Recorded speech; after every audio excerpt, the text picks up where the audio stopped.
Look at this. What's going on, Movie Meals? What is going on? We're here in the live stream. Nobody's watching right now. Odds are nobody gonna watch this at all. And I'll just ramble. If I need to, let me pull up the live stream here as well, so that way I have it and I can see if people do chime in.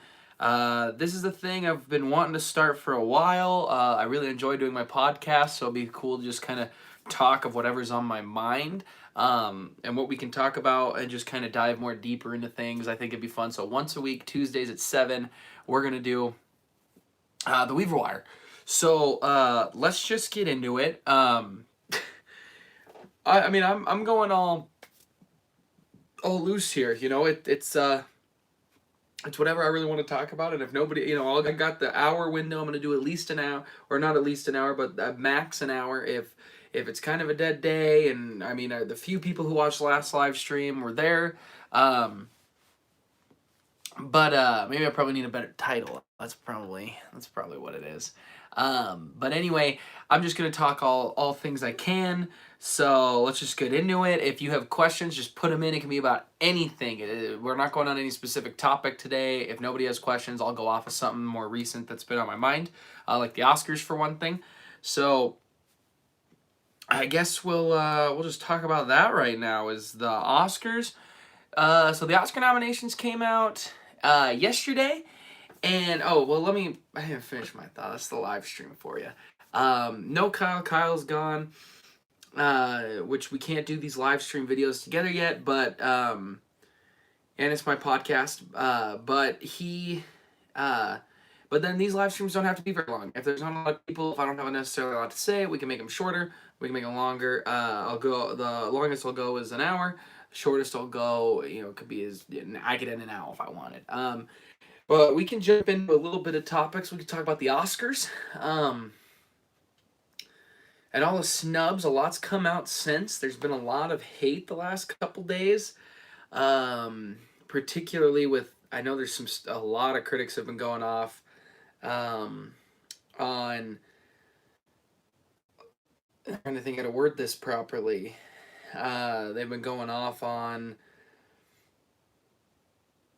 not knowing or how ethnicity is described for the Oscars. That's been a big topic for the last couple days since the announcement, or I guess today's Tuesday. The announcements were yesterday through the last day. And I don't know. I mean, I have a problem with some of the nominations. I do. I have a problem with some of the movies. I really, really like all the Best Director noms. I think Greta Gerwig did a better job than Joker.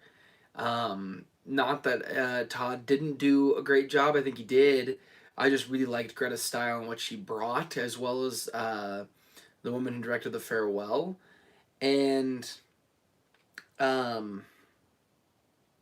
yeah, so I just think that was a snub, and it didn't need to be. I think and I know a lot of people disagree. A lot of people love Joker. We've had a fan comment about it, and thank you for those comments, because we love those comments.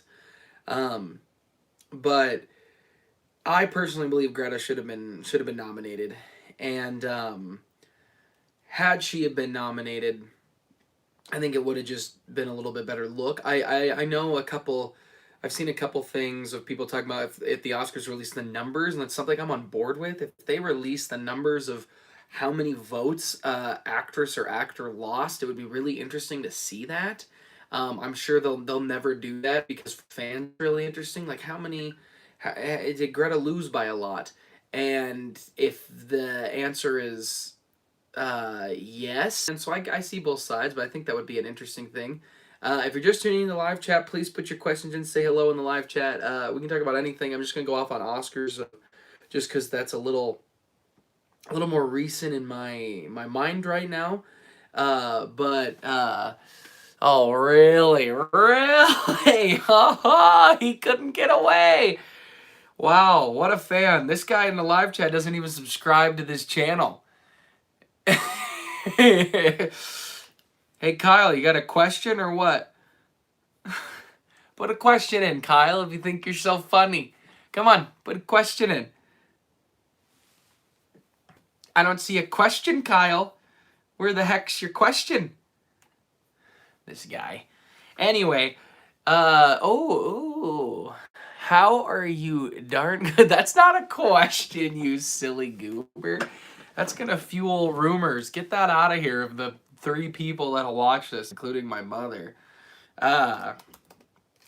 Anyway, it has question marks.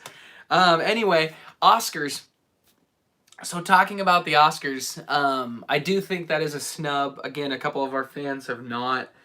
And I'm so curious if they release the numbers. Why does Joker have, the critics give it a 60-something%, like a 68 on Rotten Tomatoes.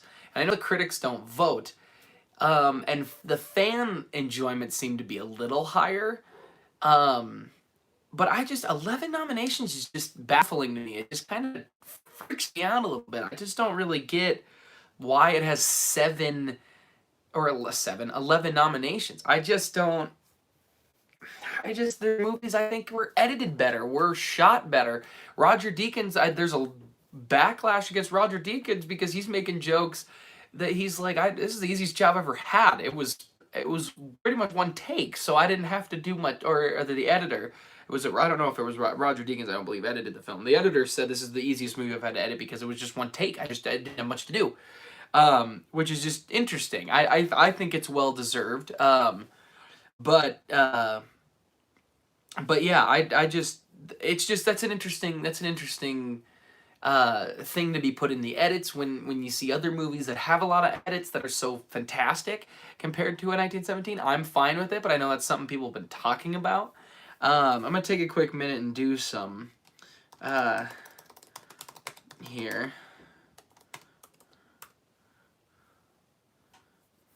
All right, there we go. Change that up a little bit. But anyway, so again, whoever's watching, please put a comment in if it's still Kyle.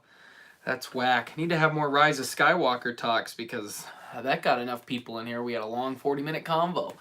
But anyway, so he agrees on the Joker and the technical side. Yeah, I think Kyle's right on that one. I just think it could have. I'm real curious. Kyle and I are going to make a video about this in February. We'll make it the Saturday before the Oscars. Probably around that weekend. It'll be posted before the Oscars of our predictions, our final predictions locked in. And it's crazy because I've been watching and listening to so many podcasts and shows and YouTube and different things of movie pundits. I've been looking at tweets and a lot of critics I like. I mean, dozens and dozens of critics I like. And I'm hearing so many different things for the different best pictures. A lot of critics I've seen are saying, no, this is going to Once Upon a Time in Hollywood, which is very interesting because I always thought 1917 before I saw it was the leader. After I saw it, I came out going, man, I really, really like that movie. I know a few critics didn't, but I think that this is the best picture right now because I just think what it did is so incredible. But if you give Roger Deakins cinematography, and maybe give a Sam Mendes directing, although I don't know if he's going to get directing, which is another interesting thing. I think directing might go to Marty. It's just there's a few races that are pretty tight, and that's really interesting to me. I know a lot of people are very passionate about Parasite, which I was going to watch tonight on Amazon now that it's available to buy, but then I found out it's coming to the theater, and I can actually save some bucks going to the theater, which is a better experience anyway. But I really am excited for that one. I know there's a big fan base saying that should be the best picture. That's going to win foreign language probably, and then we'll go on. There's a lot of Oscar movies I still really want to see. I Lost My Body Up right there. I'm about halfway through it, or maybe a quarter of the way through it right now, and I'm really enjoying that. I know it's one of the animated movies. I mean, it got in over a Frozen 2. Usually a foreign animated movie does. And I've been really excited to watch this. I've heard nothing but incredible things, so I'm glad I'm getting a chance to finally get a chance to see it. And then Parasite on Friday, I'll finally see. And I know if anybody watching that's not Kyle, go check out Kyle and Nick's review if you haven't, because they did a great review on the film. I didn't watch it because I didn't even want to be tempted with spoilers, even though I trust them that they didn't put any in. But I don't even want to know their thoughts. But I Lost My Body. Yeah, I'm part of the way through it, and there's other movies. Judy. It sounds like Judy Garland. Renee Zellweger is the clear front runner to win, and I'm very interested in that. Two Popes I plan to watch soon. Honey Boy I really want to watch, even though I know I got a lot of snubs, but it's been a big discussion online I've seen of that this movie should have been nominated, and I really, really want to check that out. That I believe also came to Amazon either today or very, very soon, or maybe a couple days ago. But I really want to check that out as well. I know Kyle's in the chat, and him and I were actually just talking about movies that he had on his Oscar, or not his Oscar, but just movies to catch up from 2019. Named a bunch, never heard of, but hey, do you. The only other one that he had mentioned that I am going to see hopefully this week is Dolomite Is My Name. I'm very curious of that movie because a lot of people say that is a top thing, a top film. I know it's been out for a while. It just kind of got lost for me, but I do want to check it out. So I'll probably see that this week as well.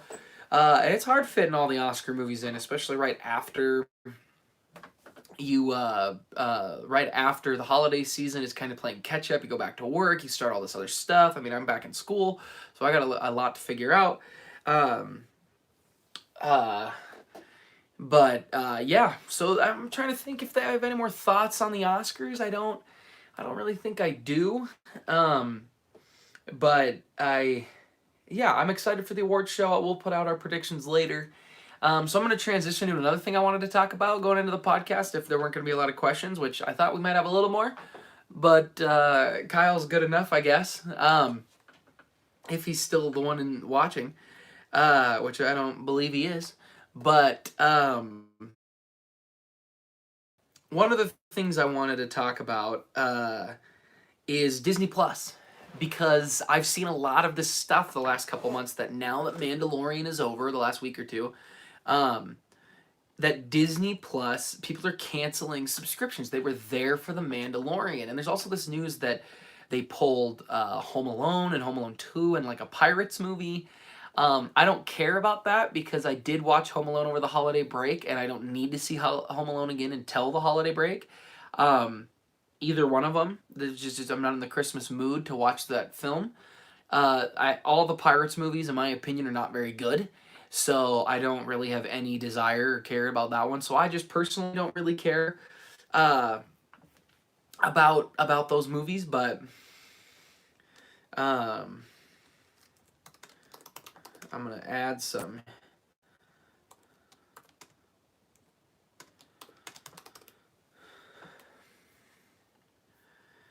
But yeah, it's Disney Plus is interesting. People were only there for the Mandalorian, which I find very, very interesting because why not wait until all of the episodes aired and then binge them? I get maybe wanting to be up with the times, but it's easy to avoid things if you really try hard enough to do it. So it was always curious to me why maybe people chose to do that. I will say this: I'm studying to be a teacher, so I'm around kids a lot.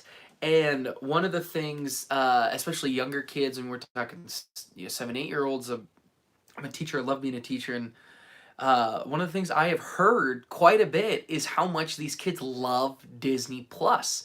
And when they talk about I'm gonna go home, I'm gonna watch Disney Plus. I'm gonna go home, I'm gonna be on Disney Plus. I've seen that quite a bit, and it's really surprising to me because I get Disney is for the kids. That's what they're aiming for. But they were talking Mandalorian. Some were talking about Jeff Goldblum, the World According to Jeff Goldblum, which is a show I love. I think it's so fun. It's so entertaining. Jeff Goldblum really brings a lot of light into things that you really don't care about at the end of the day. But I've really enjoyed his show.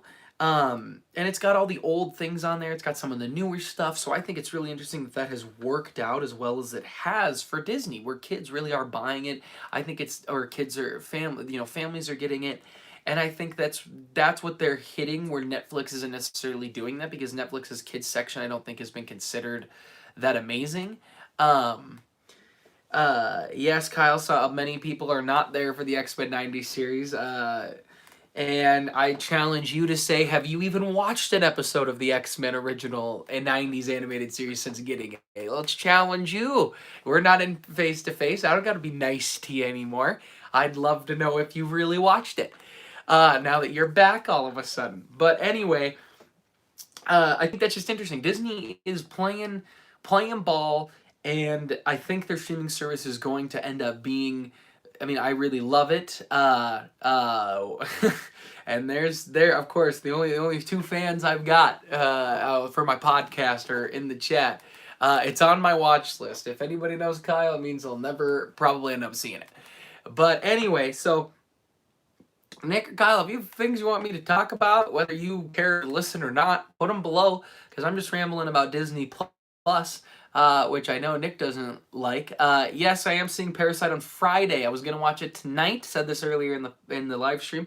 I was gonna watch it tonight because it's on Amazon, but found out because of the Oscar nomination, they will be playing it this weekend for 1 week. A bunch of the Oscar movies like Once Upon a Time in Hollywood's coming back. Parasite will be here. So I'm going to be seeing it Friday is the first day it's, I believe you can see it. So I'm going to go do that. That's what I've decided to do instead of, excuse me, try to catch up on something else. I'm going to go see Parasite that Friday. I'm very, very excited. Seeing it in the movie theater is going to be a lot better of an experience. But yeah, so that's back to Disney Plus, I guess. Nick, you want to throw something else to ask me in there? But Disney Plus, it is interesting to see that. Me thinking about it, I thought that the streaming service would do very well because of the family dynamic. You buy it as a parent, you can say, I watch The Mandalorian, I've got all my old stuff that's really cool to kind of check out, but mainly it's for my kids. Netflix is for me because Netflix doesn't really gear towards kids. They do have kids content, but that's not really their thing. I mean, they're known for docu-series, mini-series, documentary, stand-up comedy, their original shows that are so popular, like a Stranger Things, a Glow, now The Witcher, which has really taken over and brought really hard R, mature content to Netflix in a way that's very Game of Thrones, that is kind of trying to help fill that void that a lot of people have. And it's a really good show. I ended up enjoying it a lot more than I thought after the first couple episodes. Go check out my review on that. But it's interesting that Netflix and Disney are going these opposite routes. Will Disney, because now they don't have as much, they're not pumping out original content that is hitting a big demographic yet. We're still waiting for WandaVision, which will be this year, and the next Mandalorian season. But even if you do or do not like the Mandalorian, or like it enough, like I know my brother thinks it's just okay. It's still a Star Wars show, and you still have, you got to go watch it because when everybody's gonna be talking about it and things like that. Of course, that's the other person. I was like, look at all these people jumping in the stream, and of course, Nick's just pulling out all the stops for all the people. We can show your messages, Nick. You got to get us. I'd fully be Cavill's void any day.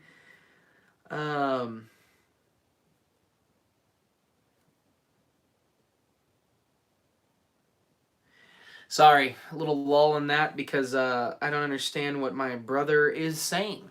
So I didn't really get that message he put in the live chat, so I didn't really understand what he just said to me there. But anyway, that's kind of my thoughts with Disney Plus. I think it is doing pretty well. Seriously, guys, I know we're all friends, but if you have a question, I'd love to get something you're curious of my take on. Wait, none of you care. Oh, I can turn that on, but I not for this one. That's something I can look into later, Nicholas. Mainly because I don't exactly know how to do it. But anyway, so if that's not what if you guys got anything, I'd love Alex, our buddy Alex who's in the chat right now. I'd love him to chime in. Uh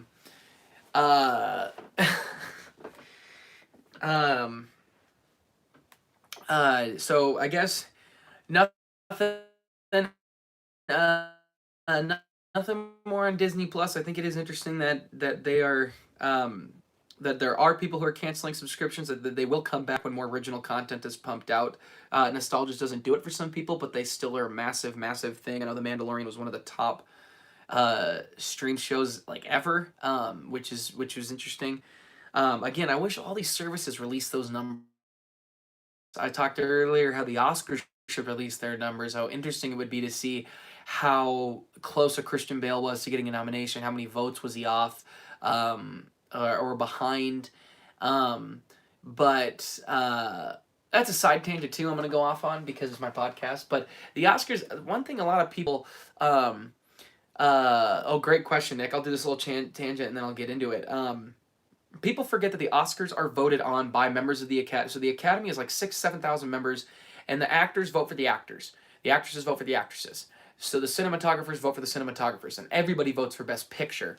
So 7,000 people vote and say this is this is my number one, or the 1,000 people, the hundreds and hundreds of people say, I thought this actor did better. I really liked this. So it's always curious to see which actors in, like a John Boyega has been in the Academy for the last couple of years after they had that big Oscar So White. Then they invited a lot of people of color in the Oscars. I remember John Boyega was one, Lupita Nyong'o was one. So like things like that, I'd love to know for those celebrities to tweet out what they voted number one. It would be so interesting to me to see that, what exactly they thought was the best picture, or what they thought if it was opposite. I think that would be incredibly interesting, and that is how the Oscars work. So it's the actors who don't vote the actors in, which is just very interesting to me. But anyway, let's get to that question. Let's see. Have you heard about the supposed leak script of tomorrow's Star Wars movie, Kyle? When you watch that, it is not a supposed leak script.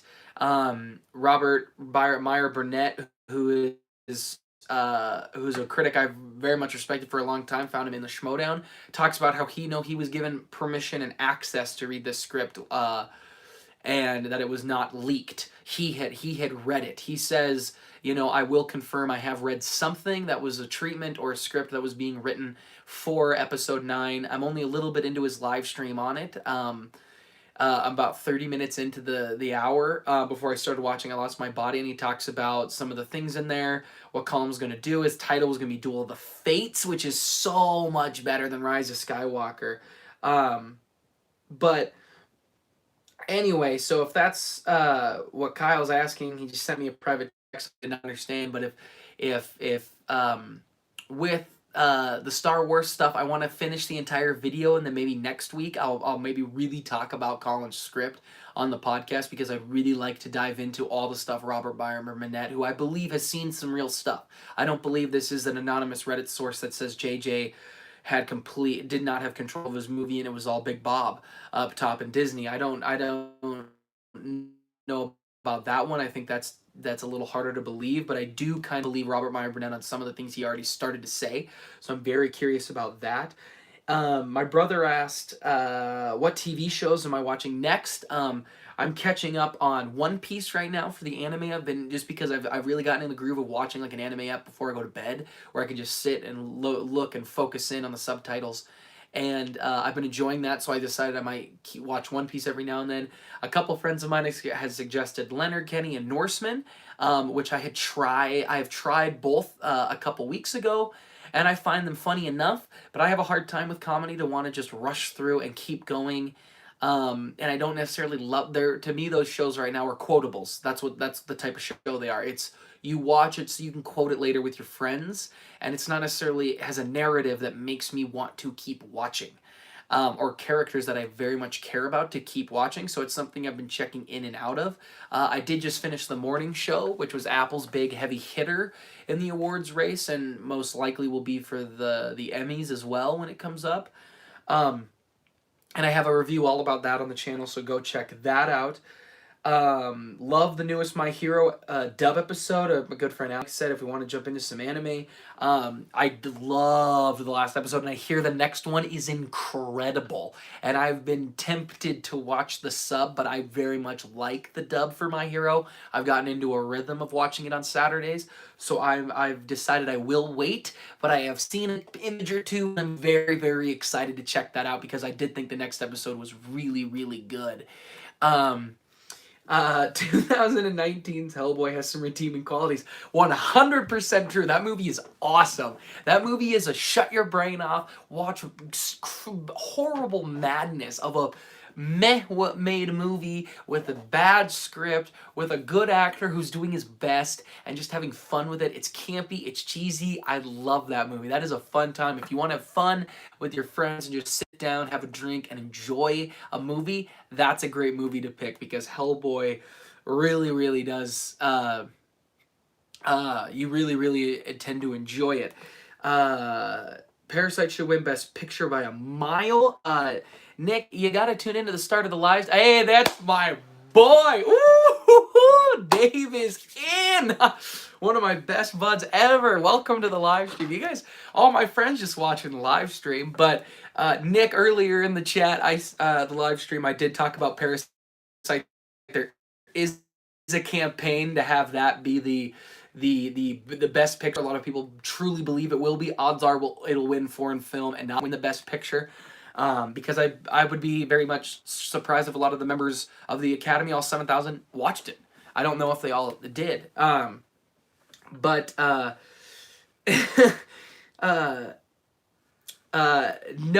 Kyle, maybe Hellboy wasn't purposely campy, but I think David Harbour knew what he had, and I think it makes it fun.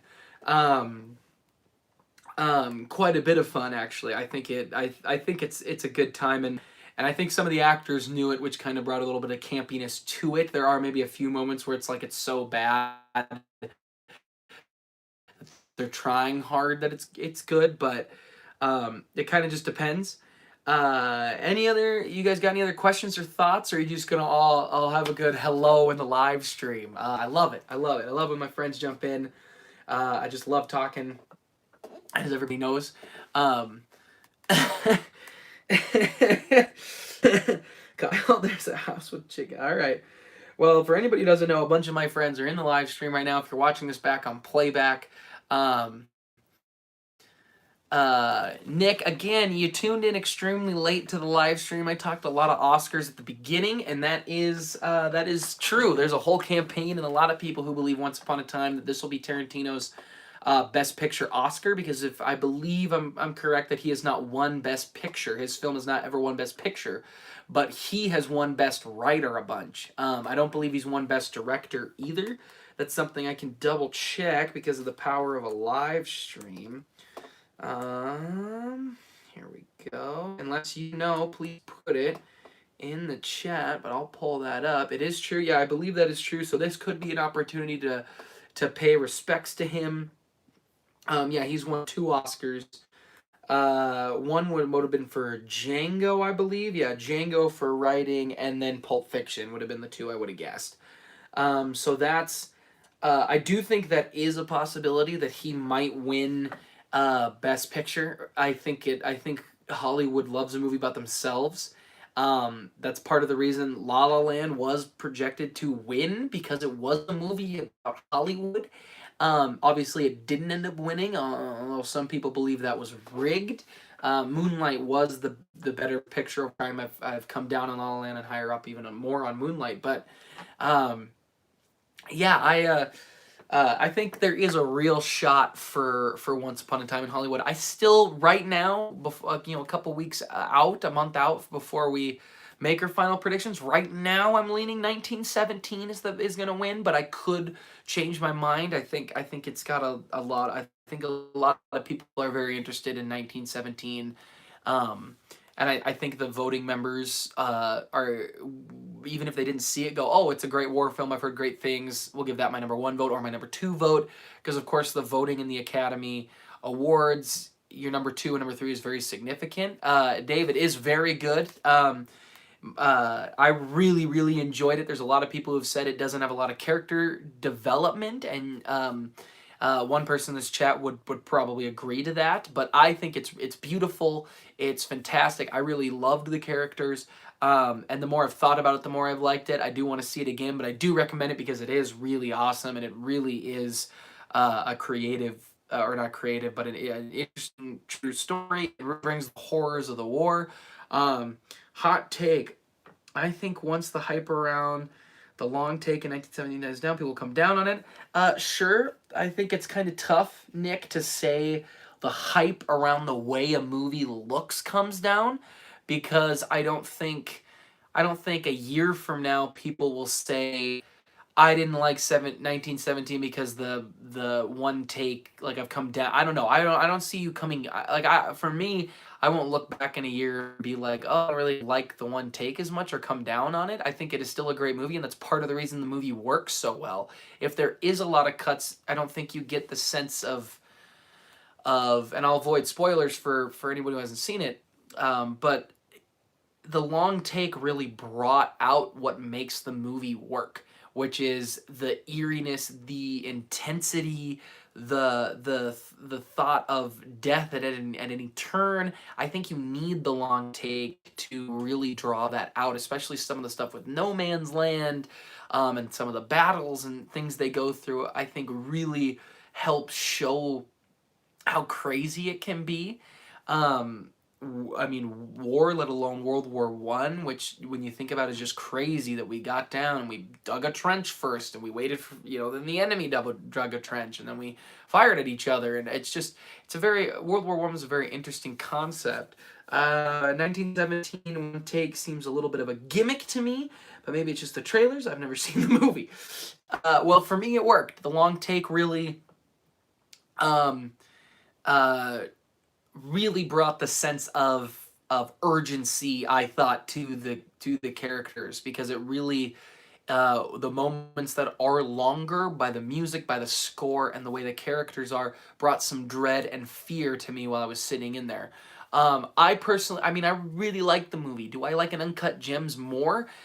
Probably. Do I? There's a few different things. Let's see what Nick said here when it loads up. The long take is great, but that's all the movie offers. Yeah, sure, and I see why some people think that. I think, there's a lot of people who go back to Saving Private Ryan and say, outside of the Battle of D-Day, all it is boring walking and talking. And there are a few critics who think that with Saving Private Ryan, that it's not the best of the best movie of all time, because the Battle of D-Day is so incredible, but once you get past that, is everything after very incredible? I think it is. I think the characters and the personalities in A Saving Private Ryan work, and I think that translates here pretty well too. Where I don't need to know a lot about the characters' backgrounds, but uh, Tarantino subscribed to that opinion. Sure, yeah. Oh, that's part. Now I know what you're talking about. Yeah, I did see that video as well with Tarantino talking about it. That's probably why it popped into my brain, so in my head. But those are things I had heard about other critics. There are other critics who say that it's not just Tarantino, but he did make a great point. If nobody knows what I'm talking about, my brother brought in chat that Quentin Tarantino talks about Dunkirk and the incredible things that Nolan does in Dunkirk, how it's his best movie of 19, as well as the most rewatchable movie. And he kind of talks about the Battle of D-Day being so incredible, but there's not much after that as well. That is something I had heard before, but for me, I love Saving Private Ryan, so I don't have that feeling. But anyway, back to 1917. I think it is a really, really incredible movie. It deserved its nominations. The only fun, wonky nomination it got is just editing, which I talked earlier in the live stream about, which is very interesting because you're not editing much in one long take. But the actors in the film were incredible, and I just really enjoyed that movie. Any other questions here from you guys? Because now I've definitely rambled for a good while. If you do have a question, send it in. Again, most of the stuff on this possible episode 9 stuff I want to be fully informed on. I'll think that might be the topic for my next week podcast. But if there's anything else you guys have in the chat, I'm kind of running out of steam to limber on here. And we do have a good sized podcast for at least the first episode of the weekly show. But can you take that Lego? Can I take the Lego plane? Which one here? We got Revenge of the Sith, Attack of the Clones, Jedi thing, ship. This one is from Indiana Jones. But there it is, a little dusty. There's Indy. There's Indy flying around in there with his dad from the Last Crusade. That one's just for you, Alex, because I miss you and your sandwiches so much. That's an inside joke. Don't take that in a weird way. Movie meals. But anyway, this is Mini Kyle. This is what keeps Kyle here in spirit. If you know what this is, comment. If you had seen this before, comment when in the playback later if you're watching that this was that you remember this from the early days, because this was in the early days of our videos. But yeah, so nothing else. I think unless you guys got one last ditch question for me. I think I might end a little early then, mainly because my camera is dying. But if you want to throw one last question in, please do. Again, this was Oscars, Disney Plus, tiny bit of Star Wars, a little bit of anime. I love doing the live streams. Sometimes I want to prep, sometimes I don't. Sometimes I want it to be freeform and just me rambling or talking to whoever's in the chat, whether it's a bunch of buddies of mine or a bunch of fans. Or not, and it's just me rambling. It's just part of what I want the Weaver Wire podcast to kind of morph into in this new platform. But yeah, so next week probably will be all about this supposed Colin Trevorrow script that he had that film critic Robert Meyer Burnett, or film, I don't even know if he goes by a critic or if he would like that, but worked in Hollywood a long time, script reader. I've found his video very interesting, and I want to talk about it. If for some reason the internet explodes and just starts discussing it now that he's talked about it, and it becomes a big headline by tomorrow, I might do another live stream maybe tomorrow and just get my thoughts out right away once I've watched everything, or maybe Thursday. But I want to make sure that I'm caught up on all of the information, because I want to be fully informed of what his information is, because he has some very interesting stuff on what Colin Trevorrow was going to do with episode 9. Just calling it, I liked the title Rise of Skywalker, and I still like the title Rise of Skywalker, but if you had given me a title Duel of the Fates, that would have been insane, especially if you kept Kylo, Brad, and Rey good and made that no redemption arcs, no nothing. Man, that would have really driven that home. The title would have played off of that so well. Real quick, Rise of Skywalker tangent. They show in the trailer the mix of Duel of the Fates and the main theme, and it's not really in the movie at all. And that is a bummer, because that theme is so great and so awesome, and I really enjoyed it. But anyway, guys, yeah, I think I'm going to end it a little early. About 20 or so minutes early. Again, it doesn't have to go on for an hour. It just kind of depends on the flow, what I'm feeling, what you guys are feeling.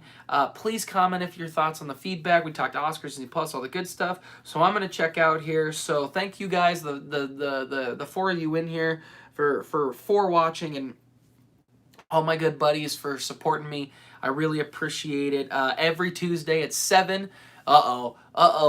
Dave hitting me with a final Hail Mary question. Let's check this out. Have you heard the new DC animated show called Deathstroke Knights of Dragons? It's on CWC. It's great. I have not heard of that, Dave. I have not. And now I'm a little disappointed in Kyle, who's supposed to keep me up on my DC news. What are you doing? I have not even heard about this. I have heard about the Harley Quinn animated show, which I hear is phenomenal. And I've been curious to check it out. I'm not super big in the DC hero shows anymore. I don't really watch them.